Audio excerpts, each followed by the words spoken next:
నేను వైఎస్ఆర్ కాంగ్రెస్ పార్టీ మండల పార్టీ అధ్యక్షుడిని, సర్వేపల్లి నియోజకవర్గం, తోటపల్లిగూడెం మండలం.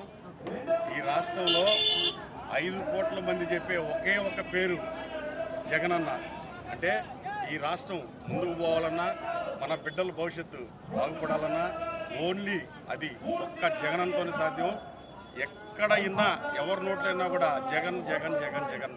ఈ రాష్ట్రమే జగన్ ప్రపంచం అయిపోయింది.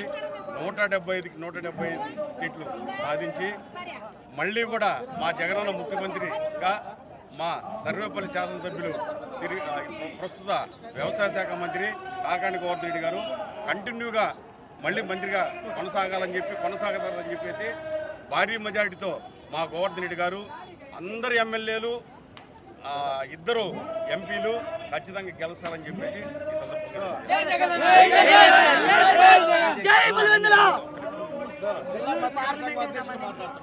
నెల్లూరు పార్లమెంట్కి సంబంధించి మనం గతంలో చూసుకుంటే వేమిరెడ్డి ప్రభాకర్ రెడ్డి గారు ఉన్నారు. ప్రస్తుతం చూసుకుంటే విజయసాయి రెడ్డి గారిని అనౌన్స్ చేయడం జరిగింది ఎంపీ క్యాండిడేట్ గా.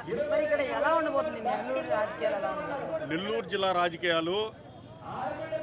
విజయసాయి రెడ్డి గారు మాకు లోకల్ లీడర్, ముత్తుకూరు మండలం, ఇక్కడ పుట్టి ఇక్కడ పెరిగి ఆయన ఏదో వ్యాపారాల నిమిత్తం బయట ఉన్నాడు తప్ప ఈ గ్రామాలను వదలలేదు. ఆయన కూడాను ఈరోజు డబ్బు చూసే పరిస్థితులు లేరు. ప్రతి ఒక్కరికి కూడా పేదలకి 80% బీసీ, ఎస్టీ, ఎస్సీ మైనార్టీలకి అనేక పథకాలు అందుతున్నాయి. విజయసాయి రెడ్డి గారు నెల్లూరు ఎంపీగా భారీ మెజార్టీతో గెలుస్తారు. సార్, ఈ విజయసాయి రెడ్డి వల్ల నెల్లూరు ప్రజలకు ఉపయోగాలు ఏంటంటారు రానున్న రోజుల్లో? ఈరోజు నెల్లూరు జిల్లా పరిశ్రమలు ఆల్రెడీ ఉన్నాయి. ఇంకా కూడా ఆయన ఎంపీగా గెలిస్తే నెల్లూరు జిల్లాకి అనేక రకాల పరిశ్రమలు తెచ్చి జిల్లాని బ్రహ్మాండంగా అభివృద్ధి చేస్తారని చెప్పేసి జిల్లా మొత్తం చెప్తున్నారు. సార్, ఫైనల్ గా విజయసాయి రెడ్డి గారికి సుమారుగా మీ అంచనా ప్రకారం ఎంత మెజారిటీ రావచ్చు?